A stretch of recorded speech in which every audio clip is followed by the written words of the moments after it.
think we should have some red wine and chocolate. Let's ask for some red wine. We should have some red wine, surely, with chocolate.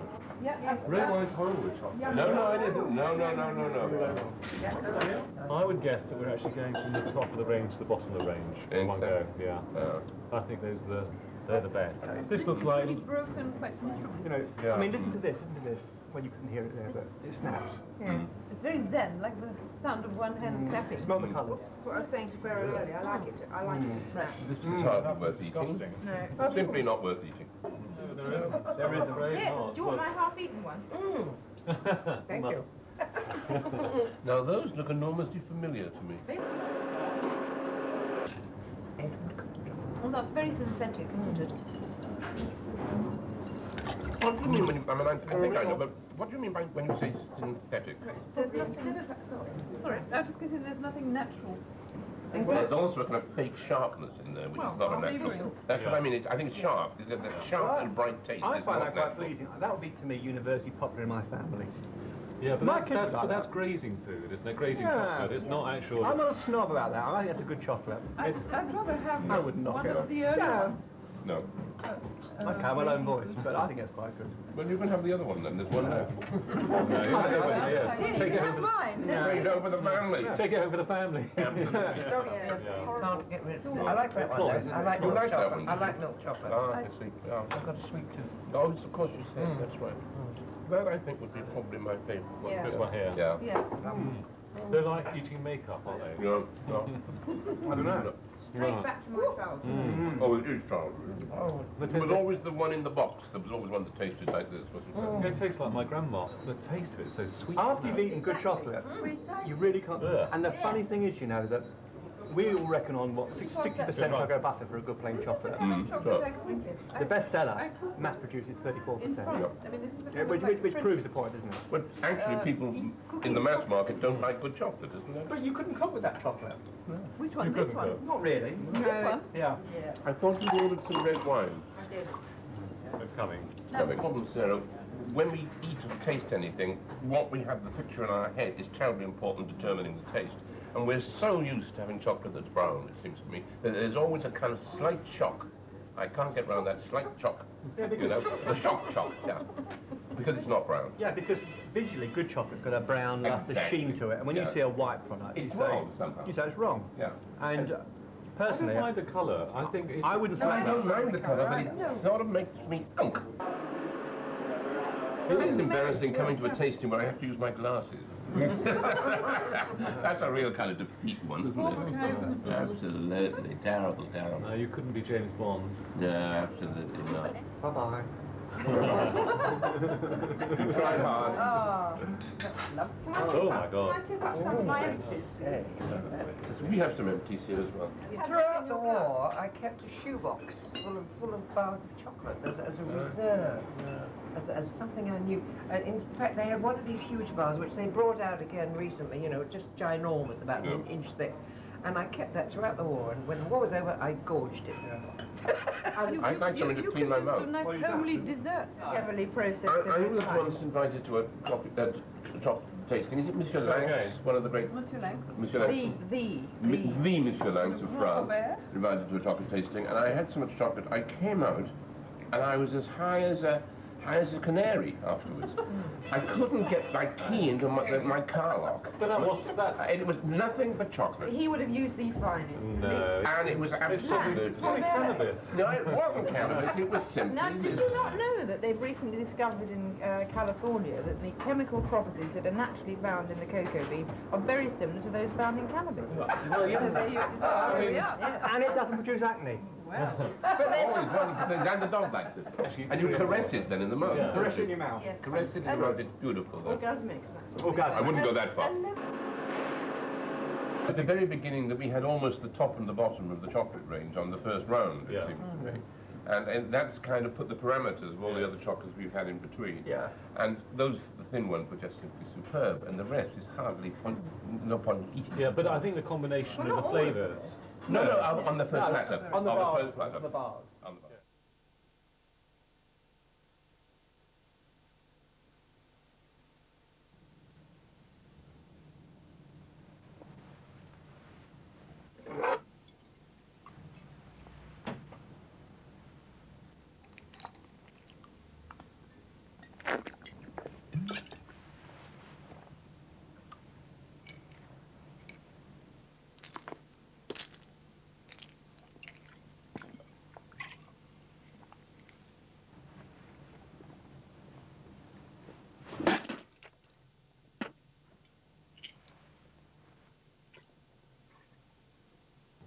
Foley artists specialise in filling in all those gaps on the soundtrack which aren't recorded or can't be recorded during the making of the film.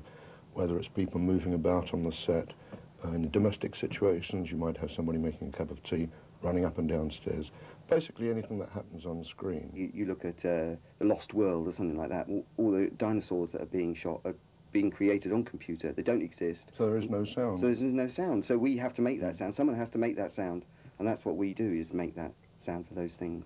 It's like a car crash. If you want a car crash, in reality, a car crash is a bit dull, you know. Well, but like on a film, say they want it more exciting. They want to build up different elements to it.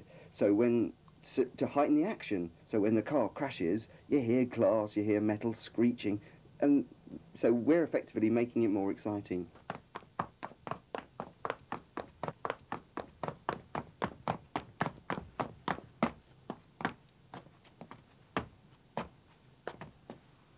Lionel and I generally work in pairs. You know, Lionel and I might work together. Well, we're only half as good as anybody else. Yeah. Well, that's why we have to be. But we kind of like, we work as a twosome, because like one person, if you just employ one Foley artist and they came in, one person can only ever sound like one person, but two people can sound like 5 or 6. Yes. Because you build up a crowd very quickly. You can build up a crowd very quickly. You get lots of situations such as in a western or anybody riding a horse. Jack might be doing the footsteps, the feet of the horse with his coconuts, and I'll be following his movements with bridle noises and so forth. I wouldn't do it generally straight onto stone like this, because it sounds a bit like coconuts. So what we do sometimes is like put something like a piece of cloth just over the top of the stone,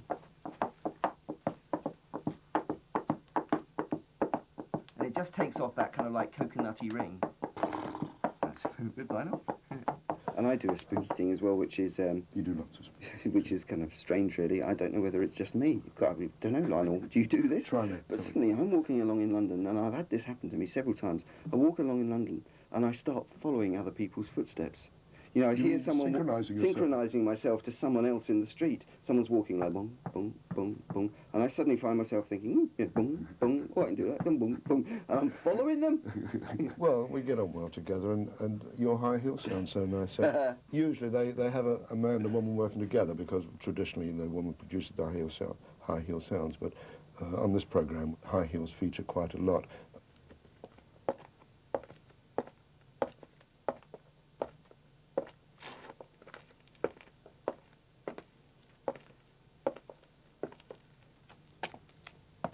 Over the years, you acquire a kind of knowledge of what would make that sound.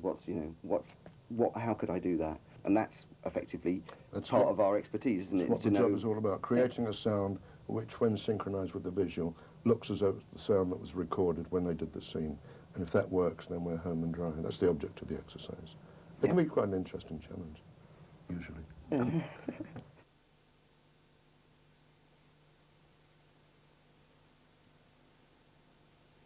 No, I can use it out here. I'm here for you. Yeah, someone's taking a photo of her feet. There you go. Right, good afternoon, ladies and gentlemen. This afternoon we're going to just do a little session about smells in a bottle, and hopefully these will bring back memories of yesteryear for you. Hopefully they'll be happy memories.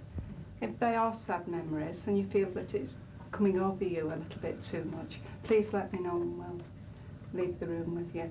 But keep talking about what you can remember. Alison will give you a little bottle just to have a smell, and this ought to bring back memories of yesteryear. Okay? Anybody recognise that? Well, Norman said it's smoke of some kind. Smoke, yeah? Smoke. Yes. What kind, though? Right. What kind of smoke? Smoky fire. No. It is actually train smoke. Oh, yes. Yes, it has a smell of its own, didn't it? The old trains. Yeah. Yeah. Sulphur, really, isn't it? Oh, well, yeah. Oh, Yeah. I was train. You went to school by train, and where did you live? St Annes. In St Annes, right. So you went to school by train? Otherwise. Anybody else went to school by train? I went by tram. You went by tram? Yes, and we always went upstairs, I always remember that. We used to get into trouble. Why did you get into trouble? Just Making noise, bedlam up there. Oh dear, oh dear. So can you remember, Eric, the first time you used the train? Oh, yes. Quite a gang of young fellows like myself, you know. Copy your homework. Did your homework on the train? Yes.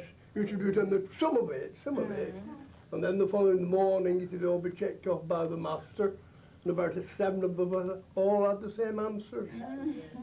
So what happened then? We had to go before the head master, line up outside his study and swish, swish, swish, lean over the chair.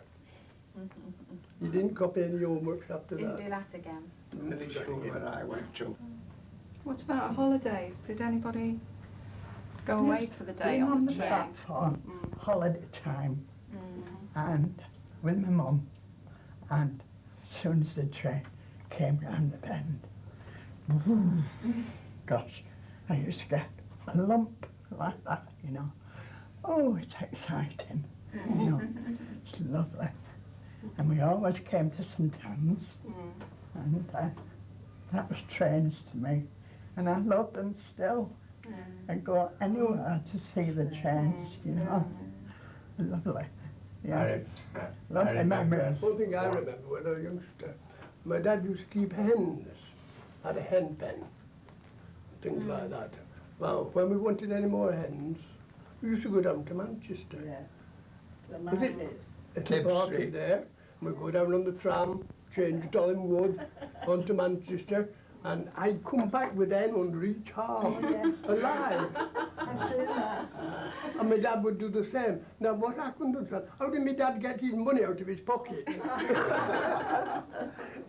pay the conductor, and we'd change again at Wood? He'd buy a hen then for about a couple of bob or something like that. So did you never drop any of the hens? No, we always managed to get them all always managed- safe and sound, cackling away, you know. The legs were tied One under together. each arm. Yeah. Oh, yeah. I don't know how many he had down his trousers or anything like that. But So how did he get his money out? how did we get him home? How did he get the money out? I don't know, to this day I don't. Unless he had it in his hand and we waited, you know. Can anyone remember being on the train when, you know, there were just carriages with no toilets? Oh, Do you yeah. remember that time? Well, they had no toilet. What was that still? Carriages without Without toilet. the toilet. I remember coming back. Coming back Very from Black- uncomfortable You sometimes. didn't, weren't called toilets then either. No, they were called lavatories, weren't they? Well, I was coming back from Blackpool to Greenfield. Illuminations train left Blackpool at 11:30 at night. And of course I'd had a couple of beers. I'd be about 22 or 3 years old with my friends. And there's no toilet, as you say. So when the train pulled up at a signal, I opened the door and dropped down onto the track and spent a penny. And the train started off. So all I did was jump up and get into another compartment. Next time the train stopped, I dropped down on the track again and went to join up with my pals. And I can see a fella now who was sat in the corner, and he said, "By gum, they can run, lad." Is everybody ready for a cup of tea now? Well, I am. Oh, Yes. All lemonade. Or lemonade, or Yes. nice. Have you seen it? You told it this morning. You did? Yes. Your husband.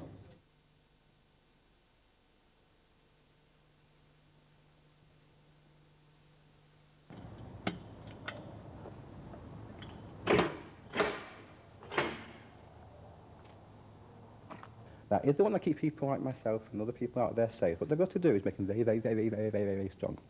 So what they do, they put defences in the door, they put glass plates around the edges, they put spring-loaded bolts, they put just about everything you can think of in there. Anything that's hard, anything that's difficult, but what they don't seem to have realised yet is that the locks are shite. And all you've got to do is walk up with a bit of metal that's perhaps cost £2 or £3. Put it in the keyhole, stick it in the hole, wiggle it about a bit, and all being well, the thing's going to open up. Because there were no classes, what I really needed to do was see some saves, to take some saves and photograph them, and take them home, and study them, and look at them, and bond with them. So I went to a warehouse, and in this warehouse there was loads and loads and loads and loads of saves. And I went up to the guy in charge and I said, "Excuse me, guy in charge, do you mind if I come down here and open some safes for you?" And he said, "Well, are you any good?" And I said, "Yeah, I'm dead good, some tons me." And then he said, "Right, well, I've got a safe on, that is open, off you go." For some time I've been practicing with picking, just gentle teasing, putting locks open. I had a few sets of picks I'd made, and I thought, well, I've got a couple of picks, I've got to call his bluff on this one, I've got to go for it, I can't just run off now and hide. I thought, no, I've got to actually go and open this thing, so I walked up to it. I thought, "Yeah, I can do it, piece of piss, where's it?" And it's over there, so I walked over to it. And, I was on my knees when I was getting to it. I got up to it and I was on my knees, I was, saying like good prayers, and I was thinking, dear God, please, let me open the safe. I'll buy a watchtower, I'll do anything, just let me open the safe. And true enough, there was a key lock on it, a little key lock that could be picked open. So I got the picks out, and I started to put the pick in the lock, and I started to go picking it. And it felt wonderful, it felt really good. And the guy said to me, "Hey, any joy, yeah?" I goes, "Yeah, nearly there." And he didn't believe me. But then, seconds later, it flicked open. This damn thing flicked open. Look, I said, "Let's open it." I said, "Yeah, it's open." Anyway, he was so impressed with that. Because as far as he was concerned, nobody picks open safes anymore. It's not the done thing. They drill them open, they get a drill, and they put a big hole in it, or they hit it and they shout at it.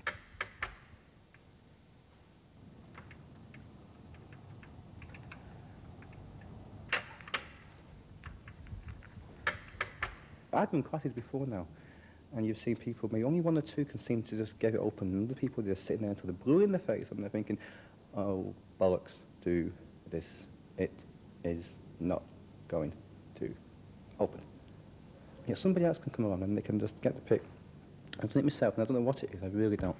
I mean, the only way I can perhaps put it into words is that it's not so much you feeling a piece of metal in your hands on the pick. It's almost as if you're putting your mind onto your fingers, and in many ways your mind's almost going into, you're feeling the lock in a very weird way, so that when the lever or whatever is in the right position, you know it's in the right position. And it's knowing that, it's being able to feel that. That's the secret to it all. I guess in many ways it can almost be a sexual thing. It really is a different. It's not anybody can come on and just put pressure and touch somebody, but it's being able to almost, when you touch somebody you really care for, that's got to feel different to when you touch somebody you just met. And I think that's the secret to it, be able to touch somebody you care for and put that type of feeling and touch into the picking.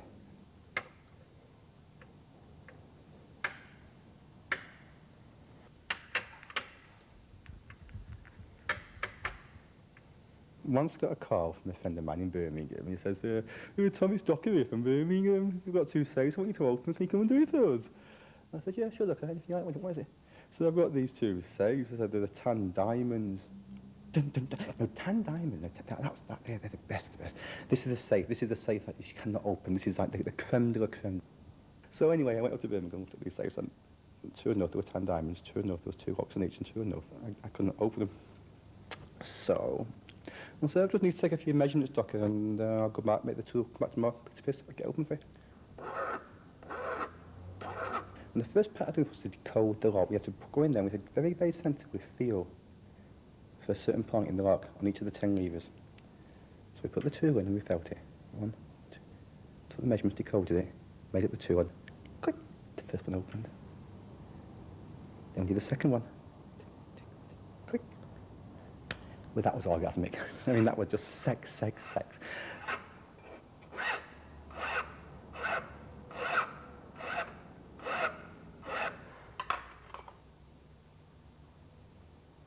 Security is all about making people feel secure. And a lot of the time, if somebody can feel secure, they're happy. There's a number of times when they've gone out to a safe, and I remember once in a club, I went to this one safe, and the guy said, "The safe's downstairs, mate, off you go." So I walked downstairs, I knew what safe it was. I had the pick in my hand, and it picked open in seconds. And the guy comes downstairs, he says, "Well, have you opened it, yeah?" I I said, no, mate, no, it's a particular one, it's a particular one, very difficult to open this one. I said, well, tell you what, I'm going to get you a copy because you'll probably be here for quite a while. It's a good safe we've got there. And I sat there for nearly an hour with the safe that was open, just so the guy can feel secure. When any manufacturer says, this lock can't be picked, this lock can't be opened, it's like a jewel-encrusted carrot to some people, just to go forward and defeat it. And that will never change. You should just touch.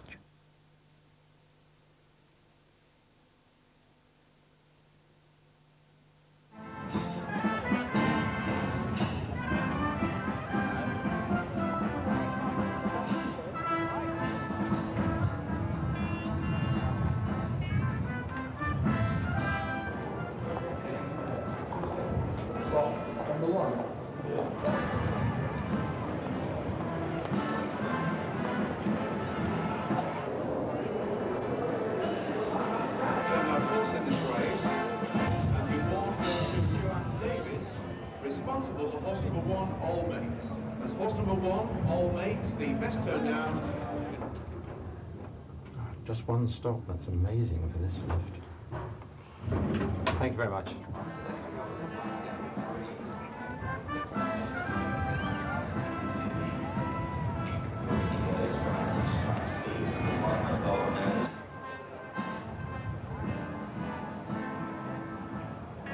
Right, they're loading up now, so I line myself up with the wire, get myself ready.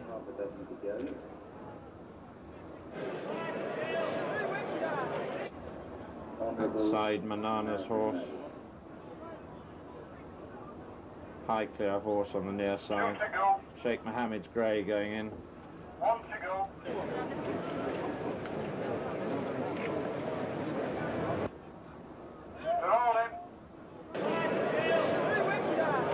They're understarted orders and they're off. Judge Roger.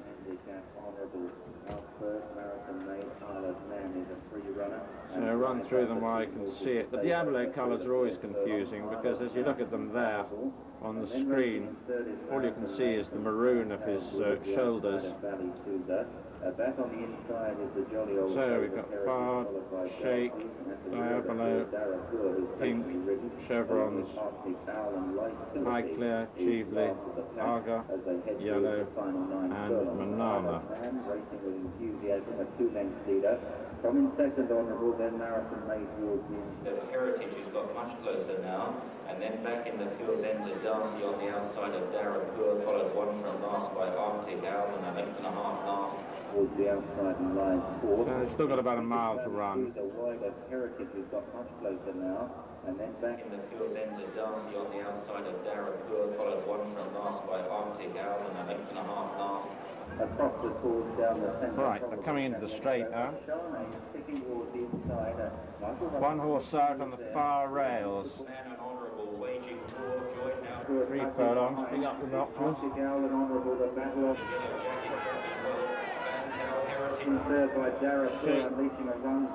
Yellow, Arga, Pink, High Clear, Manana. Remember 6 prizes. Sheikh, Yellow, Arga, Pink. So, right there. Could be a photograph. Don't prejudge it.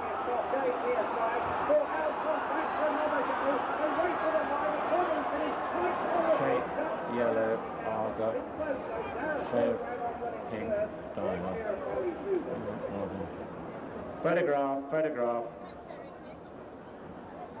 Horses involved. The Sheikh on the stand side. Yellow number 5 on the far side. Sheikh's probably just got it. The horses involved in the photograph at first place is a race card order. Number 4, Honourable, and number 5, Arctic Owl. That's the horses involved in the photograph in race card order. So we'll wait for the film on this one. We'll go to Hawkeye. It's very close, so we won't call this on Hawkeye, but it looks clearly that the Sheikh has got it.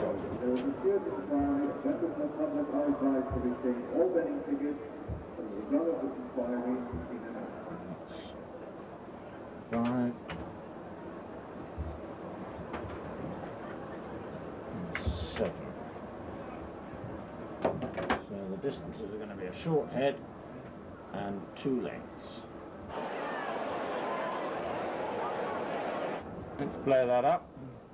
Give us the line. Check alignment to make sure it's square. Right. You happy with that? Peter? Yes. Right, so that's 4-5.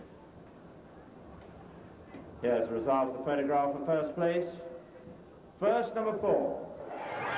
Second, number 5. Third, number 7.